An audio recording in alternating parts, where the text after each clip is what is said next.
class today. We'll have class Wednesday, but no class on Friday. Anyway, any questions at all before we do some review from what we talked about last time and then go on to some new stuff today?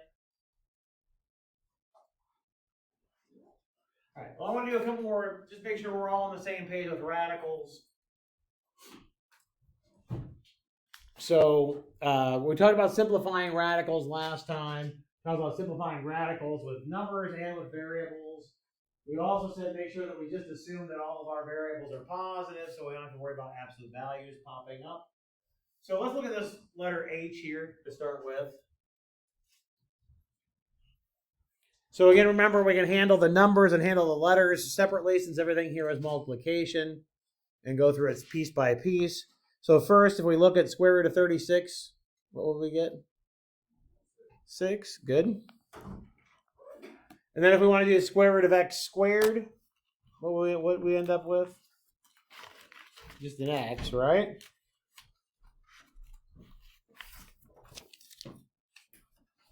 And if you have the square root of y to the fourth, what do you end up with? Y squared. Yep, good. So again, if you want to think about it a couple of different ways, depending on which way it helps more. So the 36 is 6 times 6, and when it comes in a pair, the square root of that makes it just a single one. Then the x squared would be x times x, same principle, right? Same idea. When we have y to the fourth, we can think of that as y times y times y times y, and there's 2 pairs of y's, and that's why we get a y squared. What's different if you look at letter I? Well, we're doing cube roots rather than square roots, right? So again, it's the same idea. Yep, same idea. We just have to worry about looking for cubes rather than squares. What is the cube root of 8? Or what number when you cube it gives you 8? 2, right? And then how do you simplify the y cubed when you do the cube root? What does it become? Just a y, right? So just like when we did square roots, when you have pairs of things, they become a single thing. For cube roots, you need a group of 3 of them to become a single thing, right? So 8 is 2 times 2 times 2. When you do the cube root, it becomes a 2.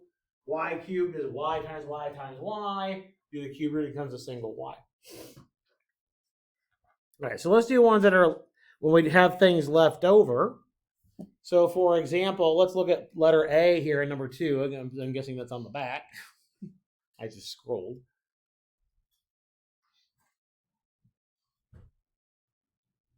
So the first thing is 50 a perfect square? It's not, right? So a couple of ways you could do 50. I could think of it as 25 times 2. That is a perfect square part in there, right? Or the other way, we said we could do a factor tree. 50 is 5 times 10. I can't break the 5 down anymore, but 10 is 5 times 2. And we see a pair of 5s in there, right?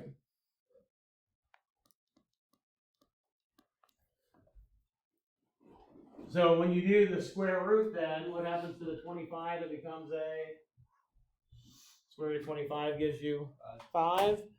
And the 2 would still be under the radical, right?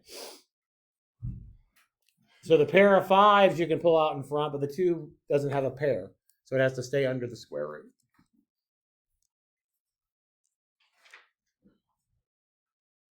Does that make sense?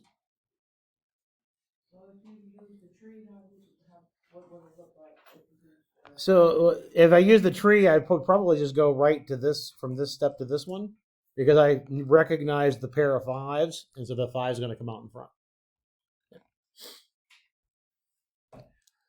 What about the x to the 9th? Well, let's think about that. How many pairs can we put together for x to the 9th? You have 4 of them, right? Because if I do 1, 2, 3, 4, 5, 6, 7, 8, 9, Here's a pair, here's a pair, here's a pair, here's a pair, right? So what's going to go out in front? X to the fourth, right? Each pair of x's, when you take the square root of it, becomes a single x. And so we have 4 x's that are multiplied together that will come out in front. Did everything have a pair with it? Did everything have a mate? No, there's an x left over. What are we going to do with that? Yeah, it's going to be under the radical. It stays under the radical.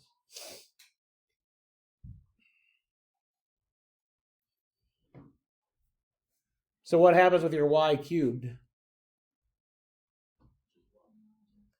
So there'll be a y that comes out in front. Any y left over underneath? Let's think about it. Y cubed is y times y times y. How many pairs of y's do we have? Just one, and there's one left over, right? So there'll be a y underneath the radical.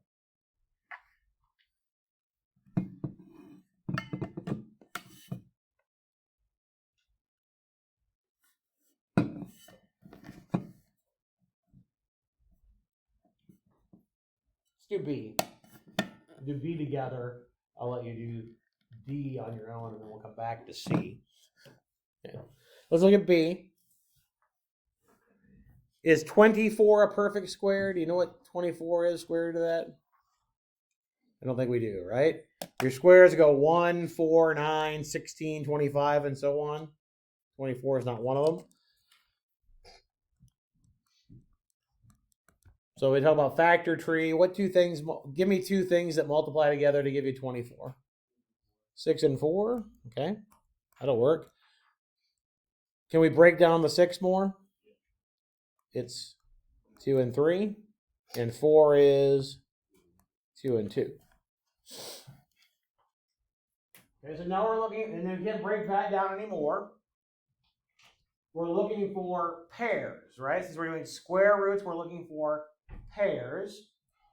What do you see pairs? Yeah, I got a pair of 2's, right? So I can put what can I put out in front of the radical? A 2. What goes under the radical with the numbers? Maybe a 6. Why is it 6? You're right. Why is it 6? A 2 left over and a 3 left over, right? You got to multiply them together. These are left over. They have no mates, right? So they stay under the radical, and I have to multiply them. Everything here is multiplied. So a 6 stays under the radical.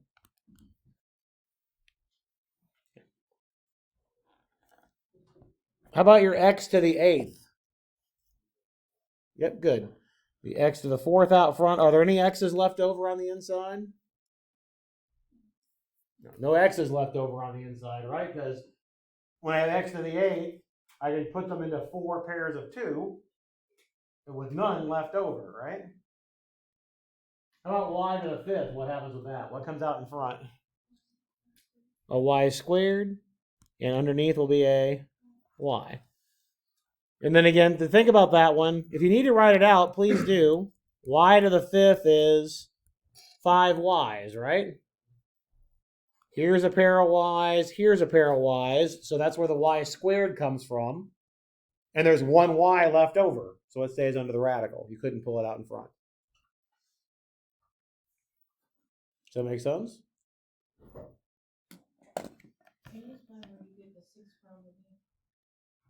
The 6, okay, so you're okay with a pair of 2's coming out in front? Okay. This doesn't have a mate. This doesn't have a mate. Everything's multiplication. So the 2 and the 3 are still under the radical, and they're multiplied together. So that's where the 6 comes from. Okay. Anything without a mate stays under the radical, and it's multiplied. Work on D for a minute. And then we'll chat about C together.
We're going to talk about it?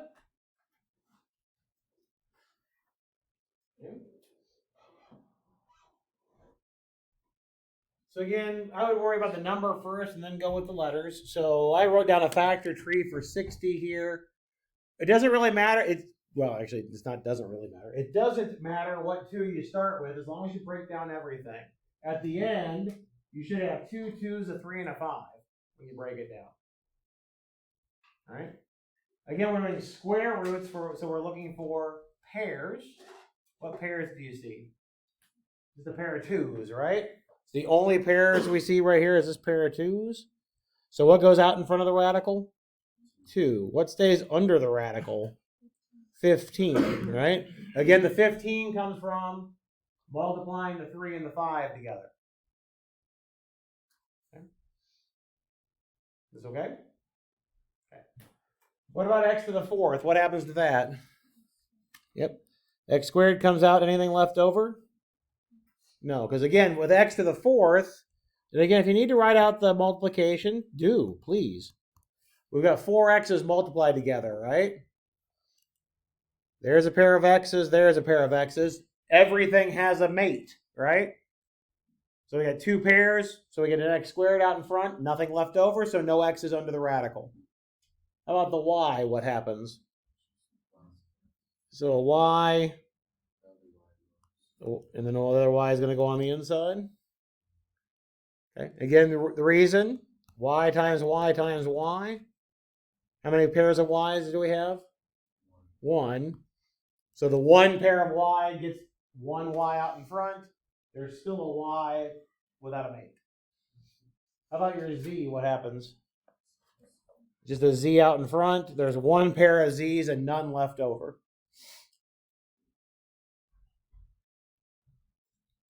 Does that make sense? Let's go back to C. I want to talk about C because it's a little bit different since we have a cube root, right? If we want to simplify cube roots, we've got to look for groups of 3 now. Right? Because a group of 3 makes a cube, and you do the cube root, it just simplifies it down to that single thing. So let's look at 40. Let's do it first. And ignore the negative sign for the time being. We'll talk about it here in a second. 40. How can I break 40 down? See again? 4 and 10. Good. 4 breaks down as 2 and 2. 10 breaks down as 5 and 2. Good. So when we're working with the numbers again, I like the factor tree method myself. If you want to just pull out the perfect cube, that's fine too. But I like the factor tree method because then I can see it a little bit better. I can always break it down to the bottom and see what I'm looking for. Now with square roots, we were looking for pairs, right? Here we look for a pair of 2s. Cube roots, we want to look for groups of 3. You see a group of 3? Yeah, the 2s, right? There's a group of 3 right there. So when we pull that group of 3 out in front, it becomes just a 2. And we're left with a 5 under the radical. We'll worry about the negative here in a second. 2 comes out in front as that group of 3. The 5 doesn't have any other mates, so the 5 stays under. You have to have a whole group of 3 to be able to pull it out for a cube root. What happens with the x cubed? Well, the x cubed is a group of 3, so what happens with it? It's just x out in front. Good. No x is left over, right? It is a single group of 3, so it came out. What about y to the 6th? What happens? Y squared. Good, because there's 2 groups of 3. And there's none left over. And that's it. Now, the last thing you need to worry about is that negative sign. I said, well, yes. Oh, okay, cool. Let's worry about the negative sign now. So notice that if we try to do a square root of a negative, we have a problem, right? Because anytime you square something, it's always going to be positive, right? But when I cube something, I can do a negative times a negative times a negative, and it becomes negative, right? So actually, a negative sign is really easy to deal with for a cube root. We just pull the negative out.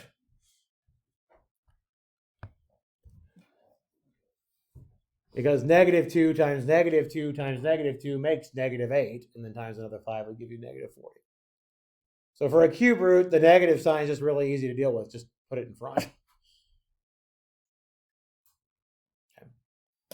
Any questions on that at all? So on Wednesday, we'll do a short quiz over radicals, just to make sure that you think about it between now and then. Yes. Gonna go over F real quick? Sure, let me hand these out. We can do F.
That's why there's something in this room that sets people off every once in a while. I'm teaching here for 2 hours in a row, and I get people sneezing all the time. All right, so you want to go over F? Yeah. Good news is that you do F, you just do the top and the bottom separately. Okay? So, do you know what the cube root of 8 is? 2, right? Okay. Do you know what the cube root of 27 is? 3.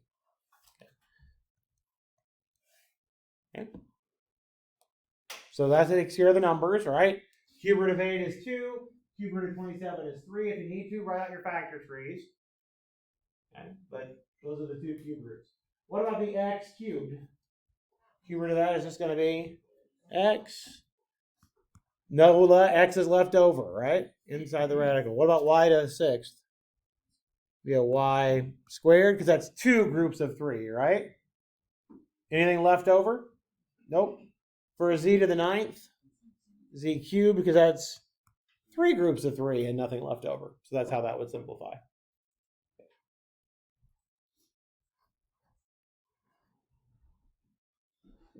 Other questions on those at all? All right. Well, that's well, it seems like we're shifting gears, but what we're going to do on Wednesday is put radicals and exponents together. So that's why we're going into exponents here. There we go. I get to my right sheet. All right. So let's talk about rules of exponents a little bit. We've already done the first one before when we started talking about multiplying bases together, or excuse me, multiplying polynomials together. So for example, if we look at this first example here, when we do x squared times x to the 5th, what do we get? X to what power do we get? 7, right? Because we add the exponents there, right? Or if you do the second example, when we multiply those two together, when you multiply the 2x cubed and the 3x to the 7th, what do you get? Yeah, the 6x to the 10th. We multiply the 2 and the 3 together. And again, what are we doing with the exponents there? Adding them, right? So your law of exponent, one of your first law of exponents talks about what happens when you multiply 2 things with the same base. Now it's important.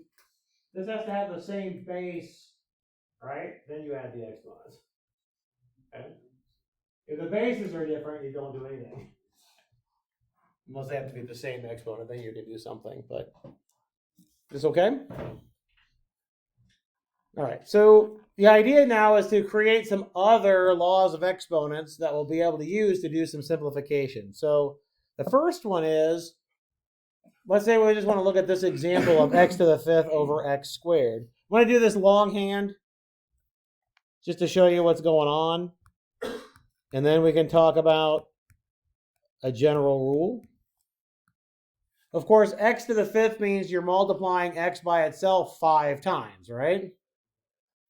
X squared means you're multiplying x by itself twice. If I want to simplify this, do you see anything that goes away? Yeah, I can do this x and those x's, right? I can cancel those out, can't we? Basically, notice what happens. When it's on bottom here, I'm subtracting it off the top, right? And we're left with x cubed. Do we recognize any relationship between the 5, the 2, and the 3? And the 5 minus the 2 gives us the 3, right? So this ends up being x cubed. And so this is an example of what we have for our quotient rule for exponents. Our law of exponents says that when you divide, you subtract the exponents.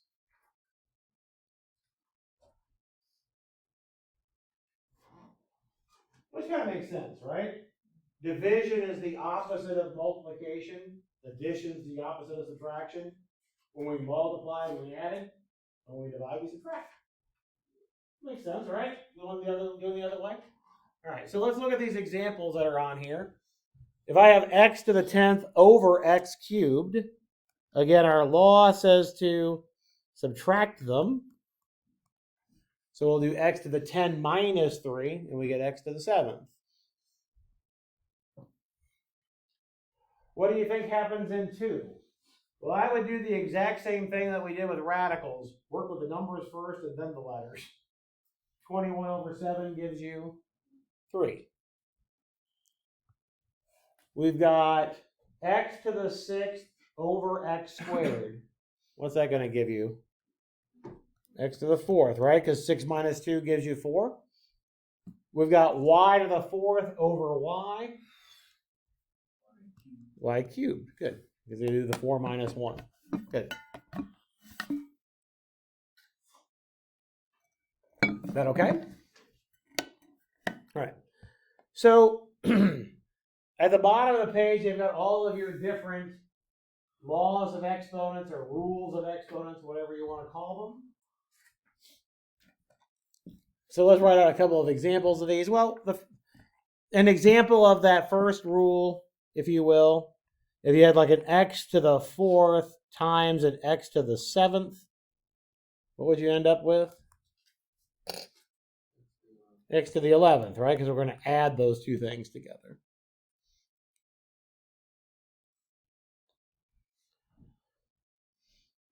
If you had x to the 12th over x to the 9th for the next one, what do you do with your exponents? Subtract them so you get x to the 3rd. Those two okay? Yeah? Okay. The third one talks about what you get when you have a negative exponent. Now, a negative in an exponent does not tell you to make the number negative. Okay? A negative in an exponent tells you to take the reciprocal, flip it upside down. Okay?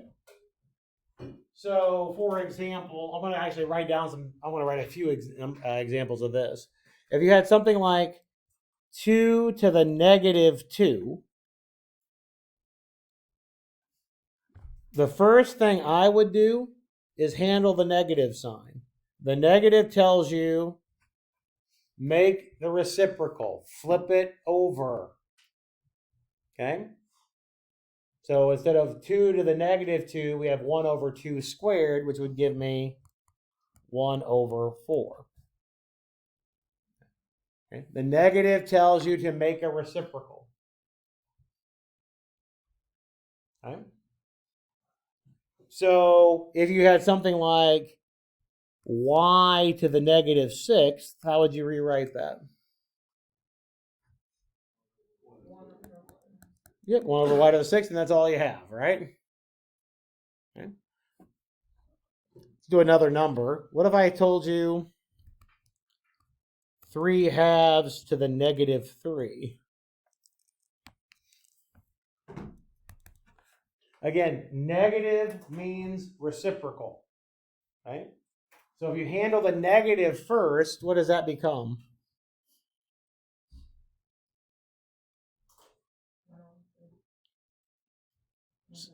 So if it were a 3, you'd be right, it'd be a third if I just had a 3. Okay? So when I have a 3 over 2, this says take the reciprocal, flip it upside down. So instead of 3 halves, we'd have 2 over 3. Yep, it'd be 2/3 cubed. Okay? The negative literally means flip it upside down. Okay? And then 2/3 cubed to be 8 over 27. So it'd be 2/3 times 2/3 times 2/3.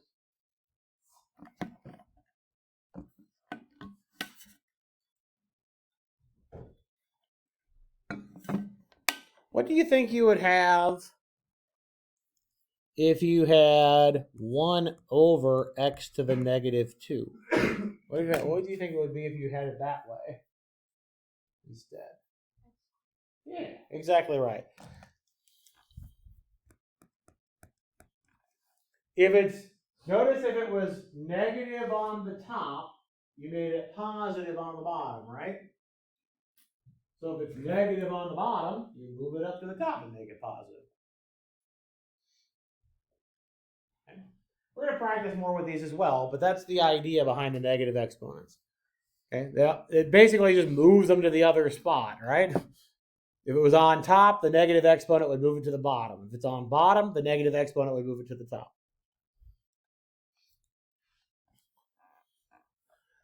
The next law says something about having something raised to an exponent and then take that and raise it to another exponent.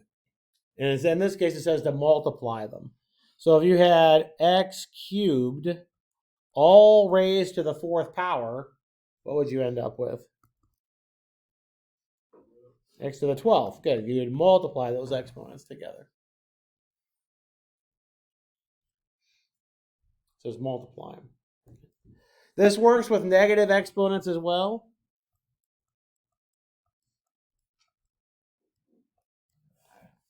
If you had x to the negative 2 and then raised to the 7th,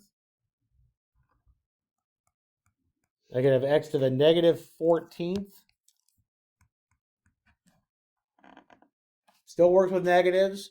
But then if we wanted to simplify the negative, how would you rewrite that? Okay, 1 over x to the 14th, right? So let's take the reciprocal, flip it upside down, put it in the denominator.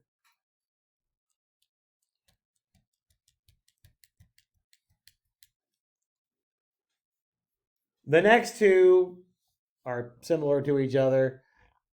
If you've got multiplication or if you have division, you can distribute your exponents to each piece. It has to be multiplication or division. It doesn't work for some difference. Right? So if you have, say, x squared y cubed, and you want to raise that to the 4th power,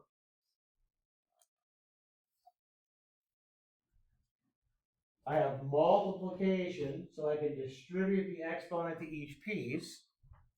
I'll write it in a couple of steps here. This would be x squared to the 4th and y cubed to the 4th.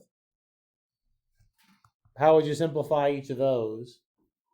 Multiply them. So you'd have x to the 8th and y to the 12th.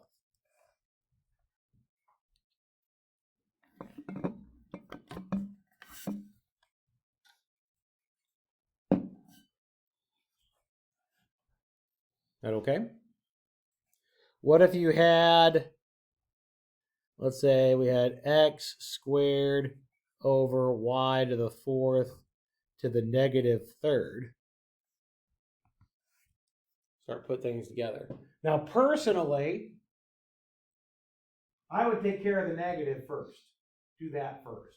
What did we say a negative means? Flip it, right? I would do that first. You can distribute and then flip, but my preference is always take care of the negative first. So flip it upside down. Make it y to the 4th over x squared.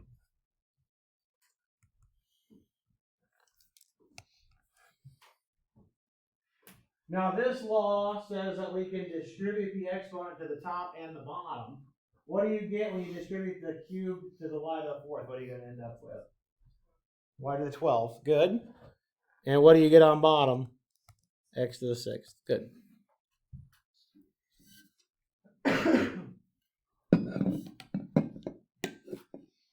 That okay? All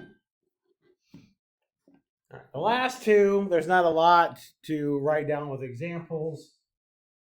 Just if you have something to the first power, it's equal to itself. So if you have, we've talked about this, right? X to the first means X. Y to the first means Y.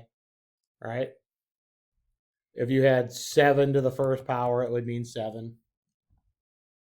Right? First power just means that you have one factor. The last one says that anything raised to the 0 power, doesn't matter what it is equal to 1. That's true for everything but 0. 0 to the 0 is not defined, and that's a topic for a different day. For our purposes, anything to the 0 power will be 1. Okay? So if you have x to the 0, you would tell me 1. If I said 15 to the 0 power, you would tell me 1. If I said I had y cubed to the 0 power, you would tell me it's 1. Yeah. Anything raised to the 0 power, doesn't matter what, it's equal to 1. That's okay? Right.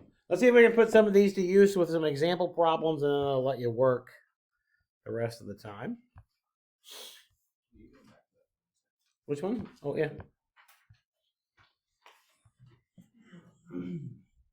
Yep. So the first few here are just a matter of making sure we understand the rules.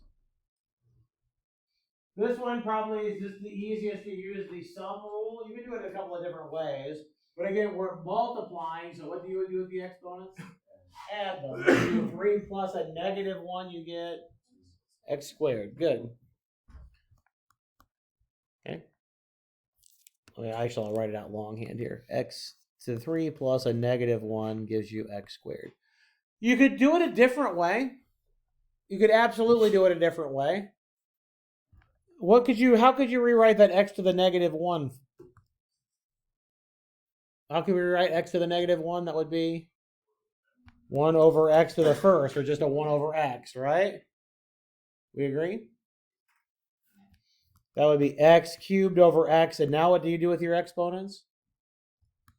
When you divide, you subtract, and you get the same answer, right? You can absolutely do it that way. There's nothing wrong with doing it that way.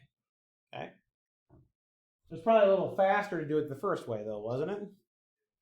Okay? A little faster to do it the first way, but nothing special. Both of those ways work. Okay? I would not expect you to do it both ways. Okay? It's an or here. Number 2, you just tell me the answer is 1. Good. All right? Anything to the 0 power is 1. All right? So that equals 1. Third one, what do you do with the exponents?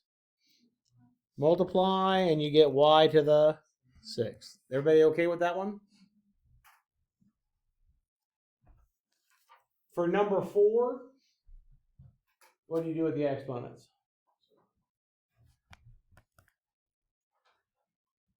You got division, so we subtract. You get x to the 4th. Good. That okay? That okay? Okay.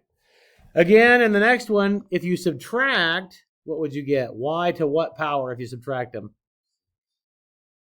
Well, it'd be negative 6 the way I have it written, isn't it? Because it would be a 2 minus 8. All right? Agree? Okay. Now, the problems on the sheet, any sheet that I give you, and the problems in Hawks will say write your answers using only positive exponents. This is a negative exponent currently, right? How do we rewrite that so we have a positive exponent? 1 over y to the 6th. Good. All right. That okay? Let's look at 6, and then I'm going to turn you loose and let you try to do the ones that are a little bit more complicated. So I'll be around to help. Take care of the numbers first. You have 3 over 12. What does that reduce down to? If you have 3 over 12, that reduces to, you have 4 on the bottom, right? So you have a 1 over 4 for the numbers, right? I always work with the numbers separate from the letters, right? I like to do it that way. Now let's worry about the letters. You've got y to the 9th over y to the 16th. What do you do with the exponents? Subtract them, right? Y to the negative 7th, right? But again, the problems will ask you to write everything using a positive exponent. So how can I rewrite that?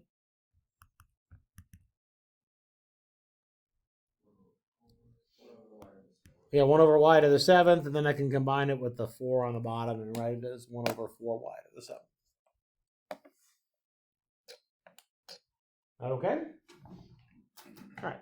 Work on the other ones there. We still got about 12 minutes, so work on those. Holler at me if you've got questions.